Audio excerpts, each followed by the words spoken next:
Three, two, one, liftoff. That's one small step for man. Contact with a test one.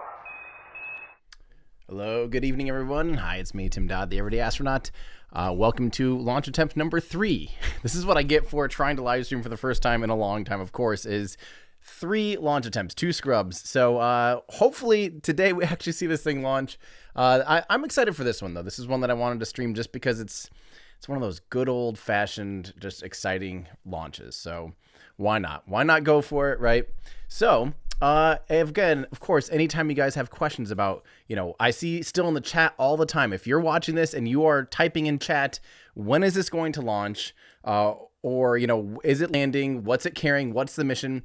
I have you covered. It's in the description, but also you can just type in your device, everydayastronaut.com. And when you go there, you can go to this website called everydayastronaut.com, and you can click on upcoming launches. And that will give you a list of upcoming launches, as you would expect. And these launches can tell you basically everything you would likely want to know about these particular launches. So today, as you can see here, and as you can tell by the clock over in the corner, we are 27 minutes from liftoff. I've got some launch audio. You might actually hear some chatter. I've got it pulled up. They went through polling. The vehicle is go for fuel up, so everything's looking good so far. Weather is much better. So let's read the first bit of this article together so you know what to expect in this launch today. So this is CSG-2, which is going to be a SpaceX Falcon 9. So this is going to be time subject to change because, of course, as we know, things can scrub. We can have delays in rocket launches, and this is one of those instances where it's been delayed twice. First Thursday, then Friday, and now they are going for today. So this is hoping to take off today at 23:11 UTC or 6:11 p.m. Eastern Time. The mission name is CSG-2. The launch provider is SpaceX. The customer who pays for this is the Italian Space Agency. It's their satellite that's going to be up on top of this beast. This is taking off from Space Launch Complex 40, or Slick 40, as we say, from Cape Canaveral Space Force Station in Florida. It's just over 2,200 kilograms, which is just about 5,000 pounds. So it's actually really quite light for the Falcon 9. The Falcon 9 can carry 7 or 8 times that amount to low Earth orbit. So this is a very, very light payload for the Falcon 9. Where are these satellites going? They're going to Sun-syncronous orbit at 619 kilometers in altitude. So that's about 400 miles in altitude, quite a bit above like the International Space Station, and at a 97.86 degree inclination, which means this is actually flying backwards. It'll fly slightly retrograde, but of course it's taking off from the East Coast in Florida, and you can't, rockets are just too dangerous. The FAA doesn't clear rockets to just start flying overpopulated areas, right? They worry, if a rocket fails, which pretty low probability of a rocket failing these days, especially the Falcon 9. The Block 5 has been 100% successful. We don't expect a failure, but of course there's still, not 100% and still nowhere near like an airliner. So they don't want, you can't take off from Florida and fly west over the rest of Florida. So what they have to do, they actually have to go straight south, basically. They'll follow the coast. So if you are in Florida and you are down south of Cape Canaveral, you are in for quite a treat because it will literally basically look like it's going down the coast for you, and that's going to be awesome. I do have to quick shout out one of my longtime best friends, Caitlin Clark, is actually on the beach in Cape Canaveral for her first launch ever. She actually works for Lockheed Martin out in Colorado, and she's never seen a launch before, and this is going to be an awesome launch to see. So Caitlin, have fun, enjoy. I've known Caitlin since she was 3 days old, which is crazy. So yeah, hopefully she gets just an awesome launch treat tonight. Will they be attempting to recover the first stage? Yes, that's why this is also an extra exciting mission. Because it'll be returned. The booster will be coming right back and landing just a few kilometers away from where it took off. So these are always really fun to see the booster come back and land back at land. To me, that's a lot more exciting, especially as a viewer. If you're watching a rocket launch for the first time, Caitlin, or if you're just watching a launch in person, seeing it come back down from the sky is a whole different experience. So this will be super, super fun.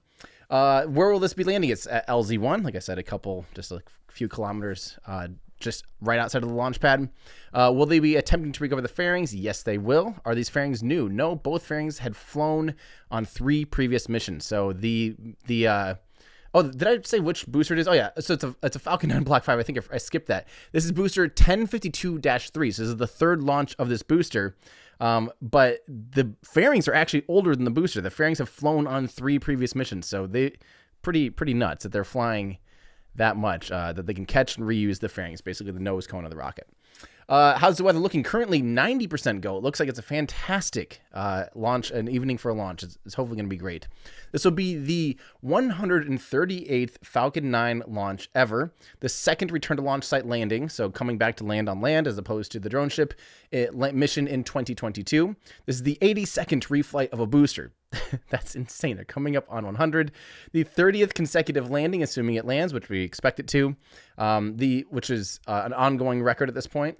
A 4th reflight of a booster in 2022, the 4th launch for SpaceX in 2022, and the 8th orbital launch attempt of 2022 worldwide. So SpaceX is currently launching about half of the rockets that have flown to date, and that's a vicious pace. They're looking to try to fly about 50 times this year, which would be absolutely ridiculous. So, all right, so what's this all mean? Of course, read through this article if you guys want to know more about CSG-2, about what it's going to be doing up in space, and all of the things, such as its resolution and all this stuff. We've got it all written down here, so it's pretty cool. And if you have any other questions about the Falcon 9 booster, how it works, why it reuses fairings and all that kind of stuff, just read through our article again, everydayastronaut.com. Bookmark these, or go to the upcoming launch page and bookmark that, and stay in touch with anything. Ooh, stage 1 something. I missed it. But I'll listen and see if we catch anything else. But anyway, thank you to Austin for writing this article for us. And everyone in chat, please say thank you, Austin. Again, that web crew is awesome. That they keep us up to date on all of these awesome missions. But this is attempt number 3 here for me to be able to talk to you guys. So hopefully today goes off better than before. Oh, I'm really excited. I hope this one is it. Yes, you are correct. No, this is my new favorite shirt. I think I have to call it my new favorite shirt, the RD-171 shirt. Tell me in chat if you guys all actually sat through and watched the entire Soviet rocket engine video that I released in November. I'm still recovering from that one, but we're making really good progress. Stage 2 RP1 load is complete. Yeah, so hopefully Taylor says he didn't watch it, or Trevor says he didn't watch it. So yeah, I hope that you guys did watch it. And yeah, as you know, if you watch that video, this is still probably one of the coolest engines. I think the Raptor's getting up there now, but the RD-171, in my opinion, is awesome. I do love the 4 main engines. And that is our shirt that's on sale today. You can get 15% off if you go to our website, everydayastronaut.com/shop. And the 2 RD-171 shirts are going to be on sale for you guys. They are 15% off by using coupon code LaunchDay. So everydayastronaut.com/shop. Use coupon code LaunchDay to take 15% off. You know, these are actually all done here in the U.S., printed and hand sewn with the special patches and everything. Here in the U.S., we take a lot of pride. The web store is finally caught up after another COVID shutdown in December and the crazy holiday season. So thank you for all of you that placed orders in the nutty holiday season. Hopefully that doesn't happen again. They should be pretty well caught up. So, all right, let's get caught up on your guys' questions. Of course, if you guys have some good questions, just put them in chat here. You don't have to do super chats or anything, but we'll kind of go through our best questions, and our mods will hopefully catch good ones for you guys. And ooh, SpaceX has started. Yes. All right, we're getting close here. That's a good sign. All right, so yeah, first off, thank you to Xander for becoming a member. We'll be having a member and Patreon live stream here pretty soon. Okay, Jester Derek says, what made them scrub the last attempts, and how are chances we will be seeing stuff tonight? Pretty good chance tonight. The weather was really bad, so there's criteria on every launch, and it has to be clear enough. There's some visibility rules, but most of it is literally just you can't be flying through thunderhead clouds. You can't have lightning within the realm of the rocket. So the range, there's a whole bunch of considerations between. Also, like, people can scrub launches too by boating or flying within the restricted airspaces. But the last two attempts, Thursday night and Friday night, were just both slightly out of criteria for the weather. They got pretty close on the attempt on Friday night. Weather was better, but there was still too thick and too heavy of clouds that they were not allowed to fly through. So, yeah. And so kind of same question here from Francisco. Again, we're looking at 90% go for weather. So, yeah, hopefully that's much better. All right, this is from Musical Wolves. How are you, Musical Wolves? Always great to see you. What happens to the locks from the last two attempts? Is it recycled for today's launch? That's actually something I still don't know for sure. I think it is able to be cycled back. Obviously, you lose some of the liquid oxygen to boil off, but I think they can detank the rocket completely and pump it back in. I'm pretty sure. I don't think they waste all the liquid oxygen. So, yeah, there we go. Yes, it is cycled. There we go. That's what I thought. Yeah, it is cycled from the rocket. They can just drain the rocket, put it back in the tanks, get it all chilled, keep it all chilled at cryogenic temperatures. Yeah. Let's see. This is Ben Bradley saying this is the first of 3 scheduled Falcon 9 launches in 4 days. I presume they've not done this before. Well, they actually had 3 in a similar pace at the end of last year, if I remember right. It was like they had a quick turnaround, I think under 24 hours. Now, granted, they were different. I think one was Vandenberg and one was Florida. This is going to be 2 from Florida back-to-back. There's a Starlink tomorrow. And then Wednesday already, there's going to be a launch in Vandenberg. So pretty tight schedule here. Really, really, really impressive pace. So, yeah, that sounds about right. I think it was about 15 hours turnaround time between. And again, remember, not quite turnaround time because there were totally different pads on different coasts, different teams and everything. But this will probably be the quickest turnaround both on the Cape, I'll bet. Would be my guess. Thank you so much to GraphSpee for becoming a member as well. Let's see. This is from Raj saying, I was not sure myself it was the 3rd or 4th attempt. This is the 3rd attempt of this launch. So, yeah. Eric has a great question here from, do you think the concept of spin launch has any real merit? So for those of you unfamiliar, there's a launch company called Spin Launch they just demonstrated their first kind of scaled test model of how they would like to try to do a launch vehicle. And basically, a lot of people always ask, why don't they do like a maglev or some kind of vehicle to shoot the rocket off the first bit, get it above most of the atmosphere, and then, you can just light the engines up there. You'd save a lot on fuel and all the stuff. Well, they're trying to do that, and it's really wacky. When you actually get into the physics, they're using a centrifuge to spin it up, and it ends up pulling like thousands of Gs. If I recall, it's like either 1,000 or 10,000 Gs or something. Just ridiculous stresses when you spin it in that confined space and then instantaneously let go. So it's not easy on the spacecraft. And at the end of all of that complication, really all you're saving is the first stage, which if you're reusing a first stage booster, it's not that great of a, you're not coming out too much ahead. On your screen is a live view of Falcon 9 awaiting its 6:11 p.m. Eastern Time launch from Space Launch Complex 40 at Cape Canaveral Space Force Station.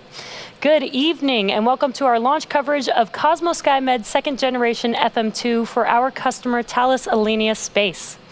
My name is Jesse Anderson, and I'm a production engineering manager for Falcon here at SpaceX, and I'm joining you today from our SpaceX headquarters in Hawthorne, California.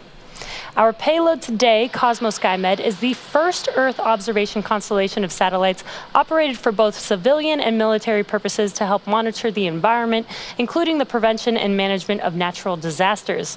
It's an Italian satellite constellation owned by the Italian Space Agency and the Ministry of Defense. Now, we'll have more on the capabilities of Cosmo-Skymed a bit later in the webcast.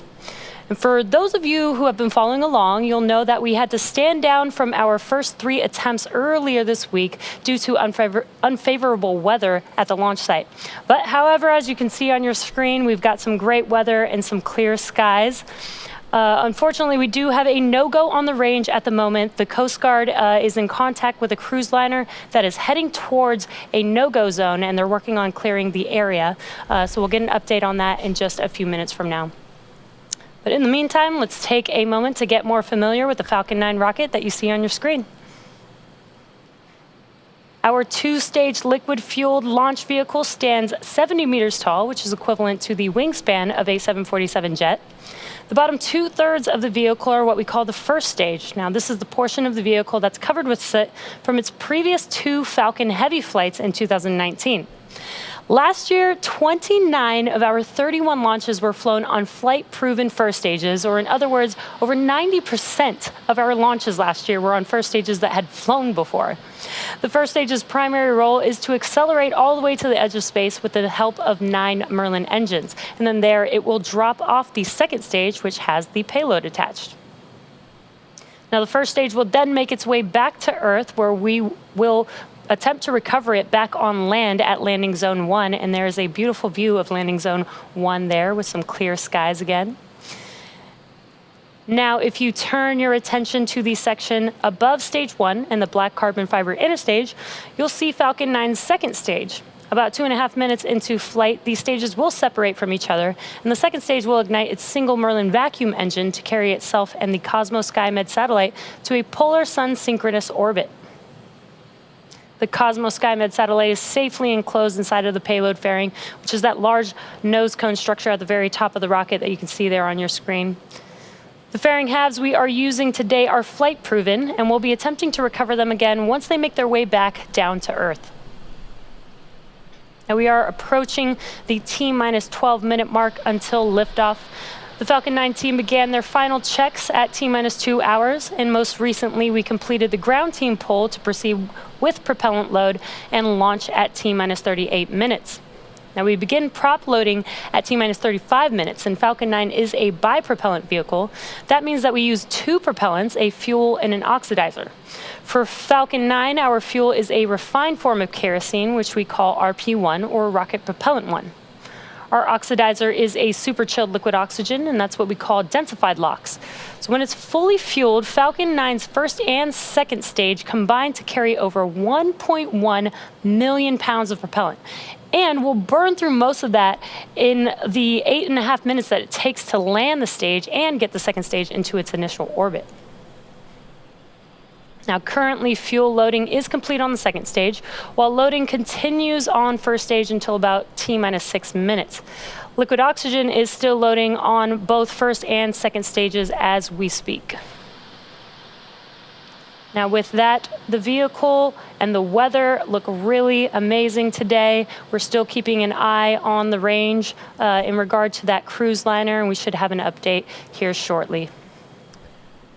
I do want to mention really quick, it is unusual, historically at least, for rockets to be flying south out of the Cape. Normally the corridor that the vehicles launch is northeast, and it actually still allows for shipping traffic to be able to go into the port there at Cape Canaveral, at Port Canaveral.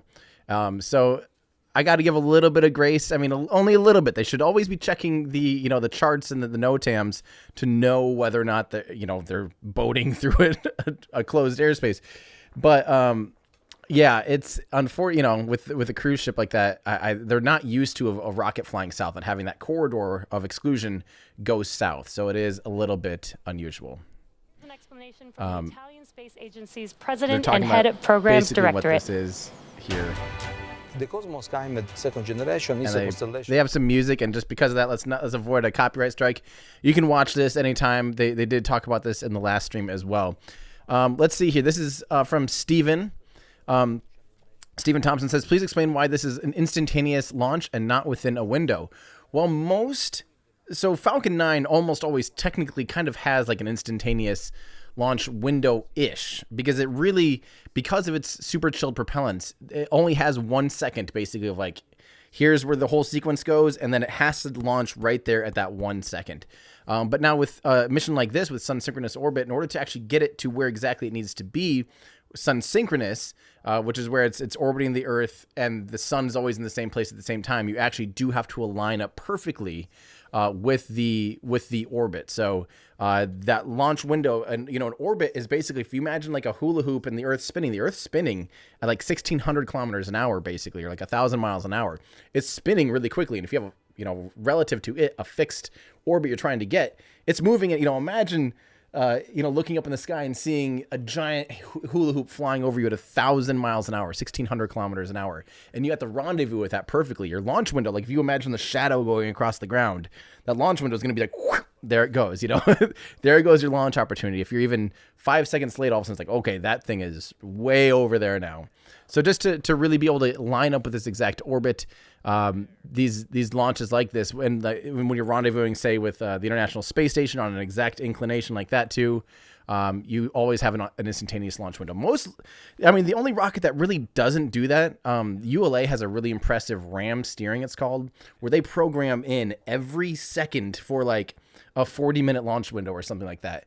So they literally know how to do like a bit of a dogleg if they're early or late or whatever in their window, and they can actually have a little bit more flexibility in that. That's actually a really impressive thing. I assume that could be done. The only thing is with SpaceX, once they commit to fueling, there's really such a small window of opportunity because they super chill their propellants, because they super chill both the liquid oxygen and the RP1. Thales Alenia Space is our customer for tonight's mission, as well as the prime contractor responsible for the entire system.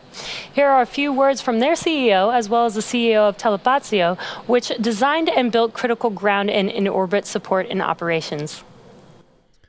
Again, these are always, you can see these videos anytime. Let's keep answering some questions here. This is, well, thank you, the mighty Angus. No, I'm really quite happy being able to do whatever I want to do. I love being able to talk and cover all rocket launches. I love being able to talk and talk about whatever videos I want to be able to talk about, at any given time. It's nice. And I still get to kind of hang out with all you guys. I think I wouldn't be able to talk as openly or freely about things and my opinion on things if I was tied to a certain company. So I love it. I don't think it would change that much in my world, if I were to switch. So, all right, let's keep going here. This is from Doddle Bopper. Are you going to be streaming the Starlink mission tomorrow, or especially the NROL on Wednesday? I might stream the NROL launch on Wednesday because it's another return to launch site landing. I might be doing that. Oh, I realized those should be showing up. Yeah, I will likely probably try to do the next one too. All right, this is from Brad Williams. Is the Toronto chat not showing up here? Sorry, I don't think you guys are seeing. Hang on. Let me try and fix that. I didn't realize you guys weren't seeing that. Okay, here we go. I'll fix it. All right. There we go. With the delays on the BE-4 engine, do you think it is a three-way race for space or orbit, basically, between SLS, Starship, and New Glenn? The Soviet engine video was awesome. Brad, I don't think it's actually between SLS, Starship, and New Glenn. If anything, it'd be SLS, Starship, and Vulcan, because Vulcan will fly before New Glenn with the BE-4 engines. And that's been the same race in my head for about 2 years now. I've been wondering which of these new launch vehicles will be the first one to orbit. T-minus 5.5 minutes from liftoff of the Falcon 9 carrying the Cosmo-Skymed satellite, and we're progressing into the final stages of the launch countdown. And again, we are keeping an eye on the range. The Coast Guard is working on clearing out a cruise liner from the no-go zone at the moment. Now, next up, we will see the retraction of the trusted structure next to the vehicle known as the Transporter Erector, or the TE. And that is that structure to the left of the vehicle that you see on your screen. And in preparation for retraction, the TE clamps will open, and then it will begin to pull away from the rocket just slightly. And at T0, ground hydraulic systems will pull the TE even farther away from Falcon 9 as it lifts off. We're just about 30 seconds away from those clamp arms beginning to open on the vehicle, and you can see it just below that fairing on your screen. That's where the clamp arms are on the TE. And the weather today, as you know, the past few days has not been great, but today it is all clear and looks amazing over there at the Cape.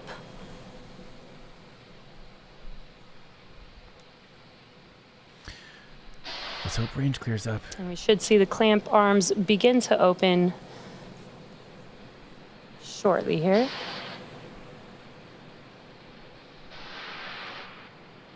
And it's very slight, but you can see those clamp arms opening up on your screen. Once these open, then the TE can begin to move away from the vehicle. Now the TE is used to roll Falcon 9 out to the launch pad, and it raises it to its vertical launch position. It also routes power, fluids, and communication to both the rocket and the satellite. The first stage is connected to a launch mount at the base of the TE, but the structure is hinged and will retract away from the vehicle in preparation for launch. Stage 1 LOX load is complete. And you may hear the TE referred to as a strong back from the nets. And it's very slight, but you can see the TE moving moving away from the vehicle.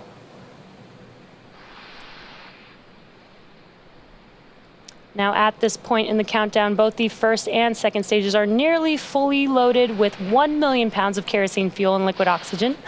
Both first stage and second stage should finish prop loading about a minute apart from each other. First stage should be wrapping up here in a few seconds at T-minus 3 minutes. Stage 1 LOX load is complete. And there's that call out. Stage 1 LOX load complete. Stage 2 should wrap up at about T-minus 2 minutes. And you can see a little bit of white clouds around the vehicle. Now that's created when our propellant oxidizer, that super chilled liquid oxygen, comes in contact with the warmer air around it and condenses the air around it. At T-minus 60 seconds, Falcon 9 will be in startup. And this means that the rocket's autonomous internal flight computers have taken over the launch countdown. And then just inside the T-minus 2 second mark, we'll light those Merlin 1D engines for liftoff. Now the Cosmo-Skymed satellite continues to be healthy, and the Falcon 9 team still tracking that the range with the Coast Guard with that cruise liner in the no-go zone. If for that reason we do not launch today, we do have a backup opportunity tomorrow at the same time, but weather is still looking amazing over there at the Cape. So with that, we're proceeding into the last couple minutes of the terminal count. Stage 2 LOX load is complete. There's that call out that stage 2 LOX loading is now complete on the second stage. That completes loading for both first and second stage. Now you can see some venting there on your screen. That is the clearing of Closeouts has started. That's the clearing of the LOX line on the transporter erector. And around T-minus 1 minute, Falcon 9 will take over the launch countdown. And the flight computers will begin to execute stored programs to prepare the vehicle for flight.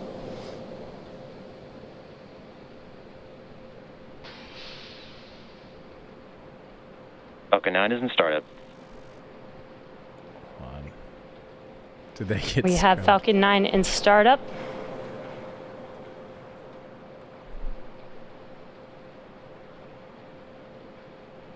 Well, all right. Well, I better do my pointy end up, flamey end down check. It's good by me. Hold. Boarding And launch start. auto. Oh my gosh. Launch director calling a hold. We have a red range for Oh a my fouled range gosh. with a ship in the hazard area. I think I've cursed this launch. I haven't done a live stream in so long, and now here I am trying to do this one for the 4th time now. And as you just heard, we did have a hold call on the countdown. That is because we had a watch item with the range. We did have a cruise liner making its way towards the no-go zone that the Coast Guard was unable to clear out in time for T0 today. But again, as we mentioned, we do have a backup opportunity tomorrow, so we will try one more time tomorrow. The vehicle is still healthy. The payload is healthy. Everything was looking good for an on-time liftoff today, aside from the range. So we will try one more time tomorrow. Thank you for tuning in, and we'll see you again soon. This is becoming a joke at this point. Are you kidding me? Man. Jeez. Major F in the chat for this one. That is insane. Wow. That's insane. I wonder if there's got to be a fine for that, right? There has to be a pretty healthy fine. Because think about how much that actually just costs SpaceX. Just in personnel time alone. Wow. Well, we can answer a few more questions. Since I've been doing this now 3 times in a row, I probably don't want to sit around too much. Yeah, let's answer a couple good questions, though. You guys, this is crazy. Okay, well, let's answer a couple questions. Wait, is it that one?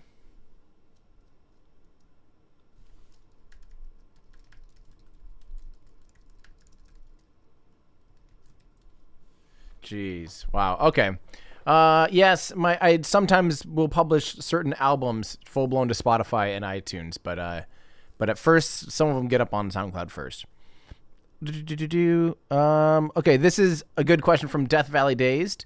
Do fairings heat up from air friction at max Q? So this is the question of, do the nose cones, the fairings, do they heat up from friction at max Q? Max Q is the point of maximum aerodynamic pressure. That's, of course, the point, think about the rockets going faster and faster and faster. So, of course, the air pressure, the wind resistance on the nose, is going to increase and increase. But it's also going higher and higher. So the air is getting thinner. So there's actually a trade-off point where, the rocket reaches a maximum point, because even though it's continuing to accelerate, and you'd think, if it was at sea level or something, that would just continually make greater and greater air resistance, but it also is getting thinner. So at some point, it reaches a point where it's the most it will hit on any given flight. It's always different. It's a dynamic thing. It's different per launch, different per vehicle, different for everything, right? Now, it's not really air friction that heats up a fairing or most things. It's actually the compression of air. So, of course, if you compress air, just like, how air conditioners work by compressing and expanding air, a fluid, and then you can use heat exchangers to basically, heat up one element and then cool it down and blow that cold air into your across a radiator or a heat exchanger there. Now, it's kind of the same thing. It's that using the same laws of thermodynamics, where if you compress air, it actually heats up. So that's actually what's heating up the fairing. And yes, the fairing can get hot and have some pretty strong aerodynamic forces on the fairing and the vehicle. Yeah. Man, sorry, guys. Yeah, oh, man. I'll try to get through just a couple of these, and then I'm probably just going to head out. Thank you very much, Spencer, for 14 months of membership. That is awesome. I really appreciate that. Seriously, sincerely, to all of you that support in any way, I really appreciate it. Even for those of you like Jimbo Bimbo here, I love that name, that watched the Soviet rocket video. Thank you so much. Like I said, I'm excited about this next video we're working on. Maybe I'll show you guys a little sneak peek. We are redoing, well, it's not really redoing it. It's really an expansion on our video about engine cycle types. So, in the Raptor video, I talked about engine cycles, rocket engine cycles. This is getting really deep into that process. Like, we're going to show you guys a lot more awesome 3D animations from Casper Stanley. Andrew's been working on these updated graphics.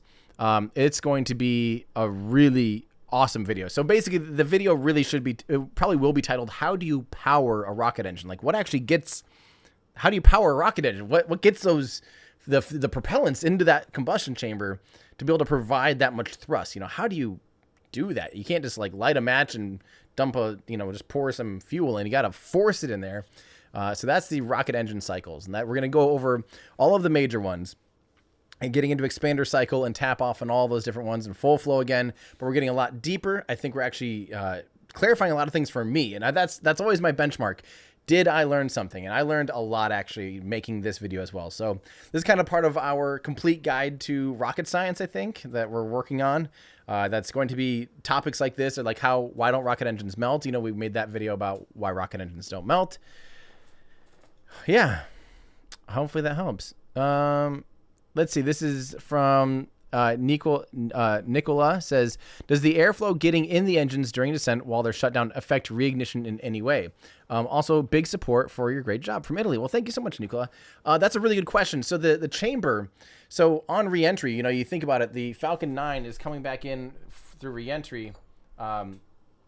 It's coming back in through reentry, right? And it's got, these 9 Merlin engines. And obviously air is going into them, and you can think of it like a cup, right? Like it's going to be collecting and scooping up air, right? And building up pressure. But there's a few things that will prevent that pressure from going all the way up into the system. There's actually some main propellant valves that will close off. During when the engine is not running, those valves are closed. So worst case scenario, you get a little bit of pressure build up, and maybe even some very high pressure and very high temperatures. But it's lower pressure and temperatures than what the rocket experiences when the engines are running, because those are extreme. So yeah, you get some forces, you get some pressure and temperature, but a decent amount of heat flow maybe, but it's not going to be that great compared to lighting the engines. And actually, of course, when they light the engines for like the reentry burn, they do that basically to avoid having the rocket be going so fast that those forces become too extreme for the engines and the rest of the vehicle. So they actually do that to slow down. So, oh yes, one of my favorites, the mighty Sir Woof Woof of Clan Woofmorn is celebrating 13 months of membership. That is awesome. For over a year. I love it. Thank you so much. That is so cool. I still love that name. That is fantastic. This is a question here from Donna Harvey. Tim, could SpaceX land all Falcon Heavy boosters on drone ships because they recently got a short fall of gravitas? So yes, the Falcon Heavy could land on, of course it could land on all 3 drone ships, have all 3 cores land, and that would actually be the highest performing option other than expending, the center core.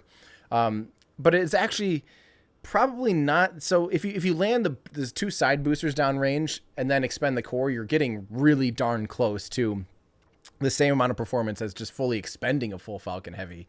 But you have to think though, when the center core is going so fast that you actually can't burn it that much longer in order to be able to survive. You'll have to do a substantial entry burn if you landed all 3 of them, because that center core, if it's riding those side boosters longer than they normally would for a return to launch site landing, that center core is going to be screaming by the time it shuts down. So you have to have a little extra margin. But yeah. Let's see here. Secretive, thank you for watching is a great way to support. Of course, we have Patreon and YouTube members as well. That always helps. You guys can get some access to some fun live stream content and stuff like that too. And then, of course, like I mentioned, if another fun way to treat yourself maybe is everydayastronaut.com/shop. Yeah, and shop around here. We got some really cool stuff. And again, if you use coupon code launch day, even though it didn't launch today, I should make a scrub day code where if it's a scrub day, you get a different discount or something. Or we could make like a thing that is scrub day. And on scrub days, it's like 50% off or something. I don't know. But anyway, yeah, everydayastronaut.com/shop. Shop around, get some really cool merchandise for you, yourself, some loved ones, anybody. Yeah, that always helps. So thank you. This is a really good question. I wanted to answer it because I haven't really. Yeah. This is from Brinson Jameson says, on any upper stage, so the second stage of a rocket, check. Is it more efficient to maximize thrust to weight ratio? So how much thrust is the rocket producing versus how heavy is the rocket? While suborbital to offset gravity drag or minimize engine weight. Example, Centaur RL-10 versus 2 Centaur. One Centaur RL-10 or a Centaur with 2 RL-10s. Obviously, rockets equal compromise. You nailed that. That's always true. Anything aerospace, all rockets and all aerospace engineering is always a compromise. It's always going to be more. You said, is it more efficient? It's much more efficient to actually not really worry about your thrust to weight ratio, assuming there is a caveat that you're not having to totally have massive what are known as cosine losses. So imagine this. Imagine you get your rocket up into space. You can basically say, when the first stage lets go of the second stage, how long before, if it didn't light its engine, how long before it will re-enter? And it might only be like 3 or 4 minutes, right? Now, say you have a really weak engine. It's going to take an hour to speed it up fast enough to get into orbit. that won't be enough energy for it to actually be able to, you know, get itself into orbit before it re-enters. Now the opposite could be true, but you're not really fighting gravity. Gravity loss is when if people get this confused, gravity loss is more inherent to the first stage. The first stage fights gravity loss because the first G of acceleration of the rocket, or net acceleration, is just fighting gravity. So if a rocket is accelerating straight up, gravity's pulling straight down with 1 G of force. So therefore, if it's only accelerating, or if it's only going 1 G, you're not moving. You're just staying here like this. And that's all of that fuel as you're running that engine. It's just moving. So you're not actually getting any net acceleration. So that's why it's important on your first stage to have a high thrust to weight ratio. So basically, imagine if your rocket engine has a 1.01 thrust to weight ratio versus a rocket engine that has a 1.1 thrust to weight ratio. You do substantially more work than that little, 10% increase. It's like you'll get 10 times more work done out of that same relative setup otherwise. But now, obviously, you also have to factor in the weight of the engine. An engine is dead weight. That cuts into your dry mass. And it makes it so you're now carrying around a second engine. So if you always want it to be, can the first engine do it?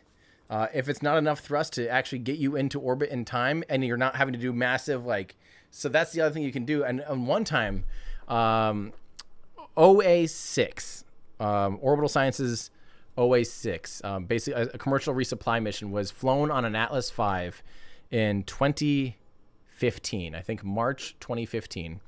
And it was a Cygnus capsule on top of an Atlas V. And the Atlas V was a very basic version, no boosters. It was a 401. So 4 meter fairing, 0 solid rocket boosters, and 1 RL-10 on the Centaur upper stage.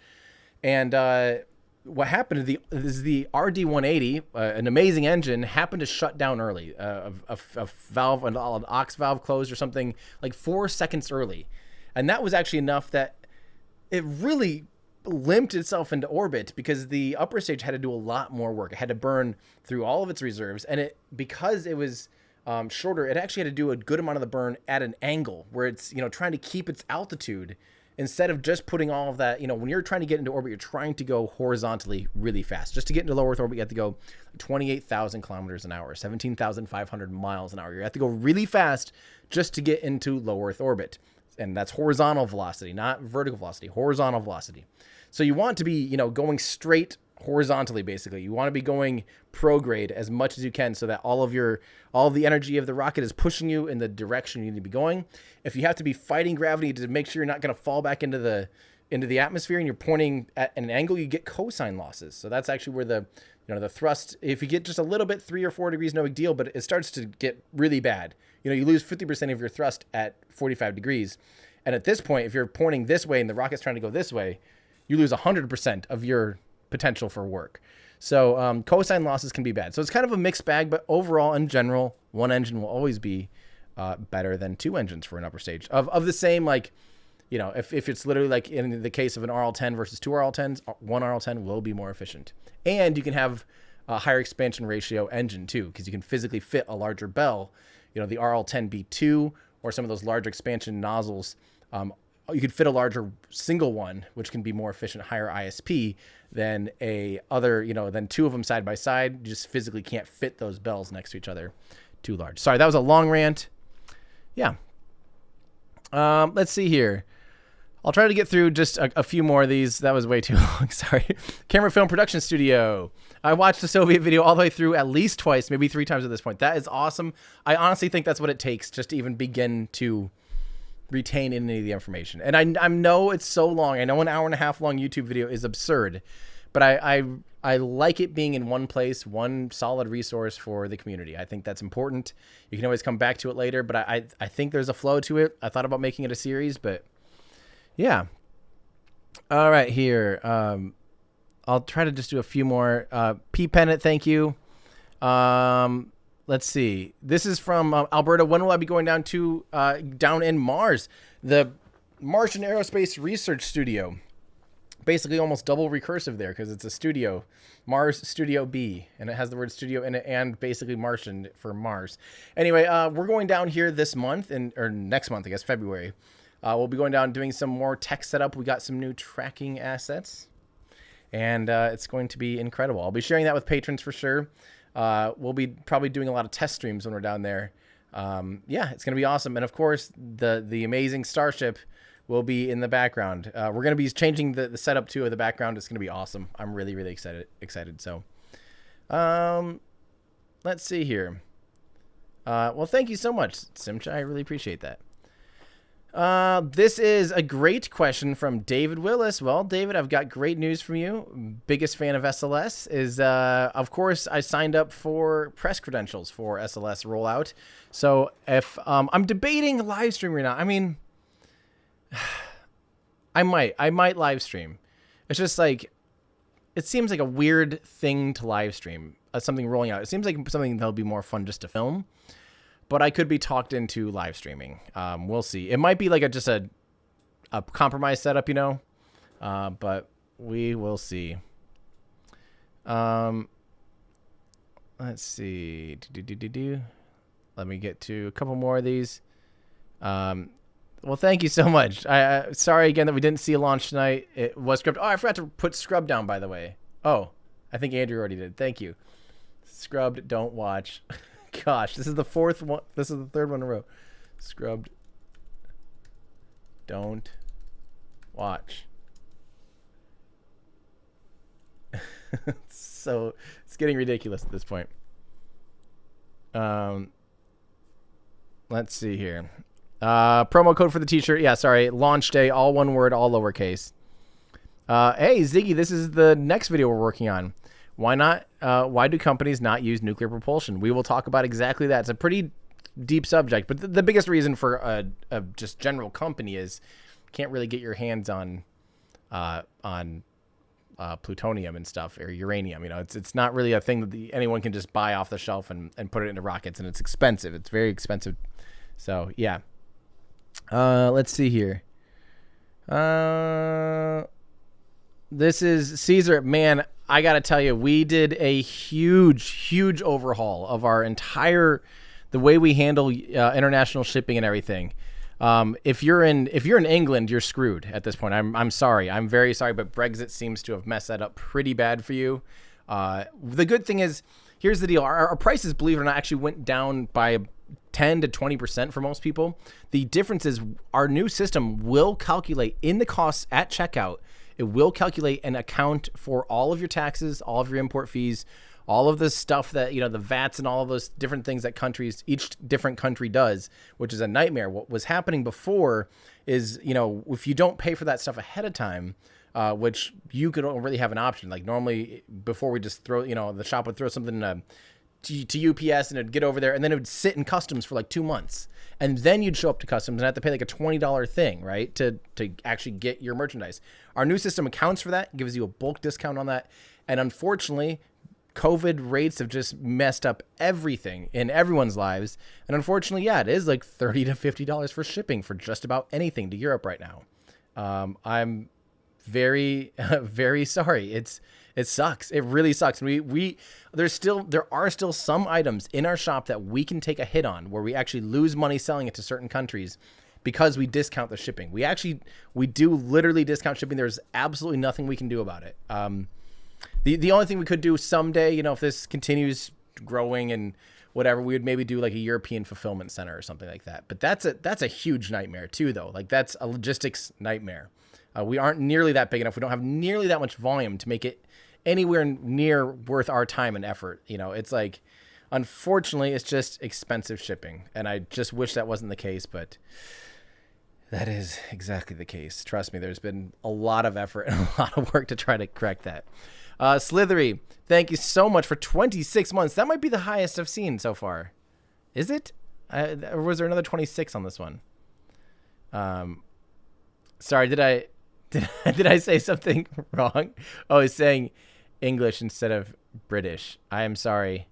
To all of you, well, technically all of you in the UK, because, you know, I don't know.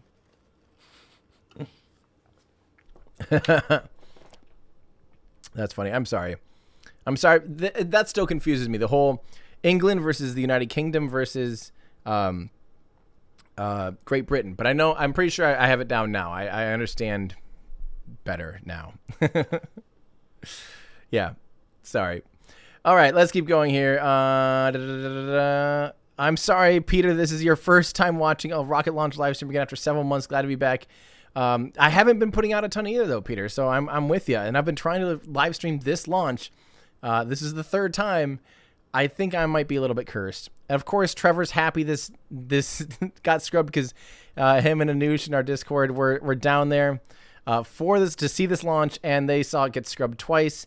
Now they know they are not the unlucky charms. Yeah, this is like trying to watch a Delta IV Heavy launch that got scrubbed over and over. That is true. That one was ridiculous. Craig Johnson, better luck next time. What happens if it keeps getting delayed and 2 launches are scheduled for the same day? They always are. They keep pushing it back. So every time they push this launch back, the manifest gets pushed back equally. So although I don't know about Vandenberg, we could, I don't know, Trevor or somebody in Discord, do we know if this gets scrubbed now? Oh, now that it did get scrubbed, could it go Monday, Tuesday, Wednesday? That'd be kind of insane. Thank you very much, Tom. I appreciate that. Let's see here. This is from Arafuni. Do you think the rules like a ship in the no-go zone aborting launches are probably too cautious? It seems pretty archaic given all of the other safety rules. So, I mean, this is up for debate. We talked about this at the last scrub. I hope that there's a little bit more pushback now that we're seeing the kind of flight rates that we haven't seen since the 60s.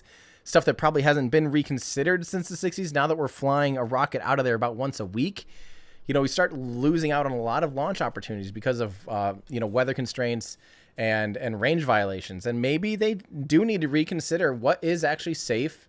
But all of this comes down to the FAA. The FAA literally looks at if this rocket blows up here in this portion of flight, where will the debris field be? How far is it from people? What are the odds of it hurting a civilian, and the odds of it, killing or injuring or doing damage to property? That's what the FAA cares about.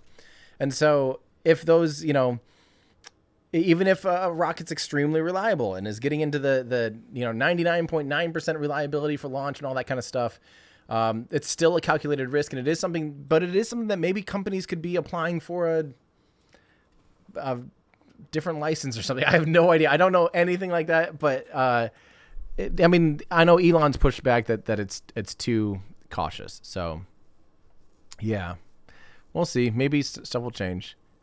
When will I finish the KSP James Webb Space Telescope? I don't know. At this point, I don't like streaming more than once a day. That gets really exhausting, and it's just ridiculous. So, and I don't get other work done. So I don't know when I'll finish the James Webb Space Telescope. It might have to be a stream that we do from the Mars Studio B, but we will see. February might be crazy busy if I'm going down, going to be down in Texas, probably going down to Florida for SLS rollout. Yeah, it's going to be crazy. Let's see. This is a good question. Space Geek, why did Port Canaveral Ops release Harmony of the Seas knowing it would enter exclusion zone in an hour? I don't know. Probably just human error. Again, you need to keep in mind that people are not used to the operations. The Cape is probably still not used to rockets flying south. It is unusual. This is probably the third or fourth launch. I think the fourth launch now that SpaceX has flown south. And it hadn't happened at all. Like last year was the first time it's happened since 1967 or something. So it is unusual. That does make a different corridor, a different exclusion zone that marine traffic is just not used to. But yeah, there you go. When are we likely to see SN20 orbital launch? Thank you, Hot Wheels. Honestly, I think it's going to be a while still. There's still a lot of work to be done. I still am not sure personally. I know that people disagree with me on this, but in my opinion, I don't think B4 and S20 will probably fly orbitally. I just don't think they're that high of fidelity. I wouldn't be surprised if we see them stacked or do some other operations and things like that. Some more testing on them, but I just don't think, it's still a relatively new booster. I don't think it's worth risking the pad and all that stuff And with version 2 Raptor literally like coming off the production line as we speak, I don't think it's going to do much validation for them besides heat shield validation. But you know what I would love to see? My vote, if I were Elon and or the people making decisions at SpaceX, my vote would be fly SN20 on its own, higher, faster, get it supersonic, and start pushing that heat shield a little bit more, and just do another just suborbital test, but faster. Fill it up more and let her rip. Let it go. But let's see here. John says his super chat got missed. John, let me see if I can find it. I did not see it in here. Hang on, John. Oh, I did miss that. I'm sorry. John, 21 months of membership, almost 2 years. Let's see. Hey, Tim, can I get a hello to my family, especially my mom, sorry, as our dream is to watch a launch in the U.S. this year. 21 months support. Well, thank you so much, John. And hello to your mother. And I hope that you can make it to the U.S. to see a launch, because there's going to be plenty of opportunities. That's the thing. If you can...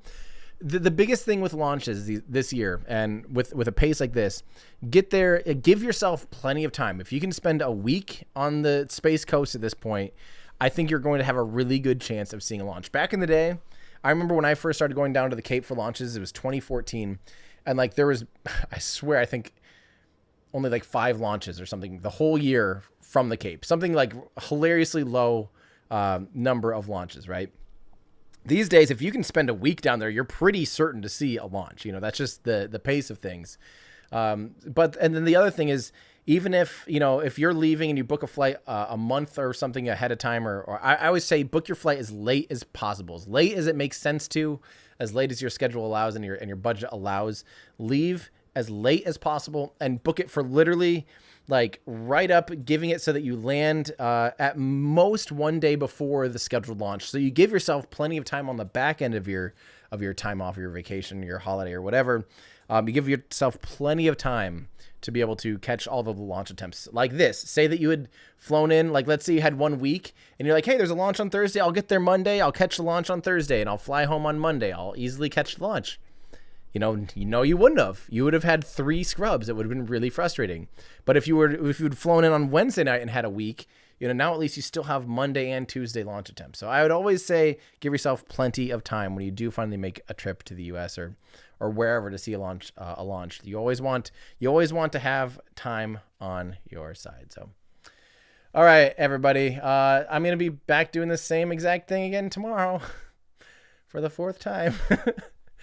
Wish me luck, and wish SpaceX luck, and the whole crew. I hope they don't get burnt out trying just with launch attempts. So, all right, thank you guys so much for tuning in. I hope that you all, I hope you all have a good night, and we'll see you guys again very soon. All right, that's going to do it for me. I'm Tim Dodd, the Everyday Astronaut, bringing space down to Earth for everyday people. Goodbye, everybody.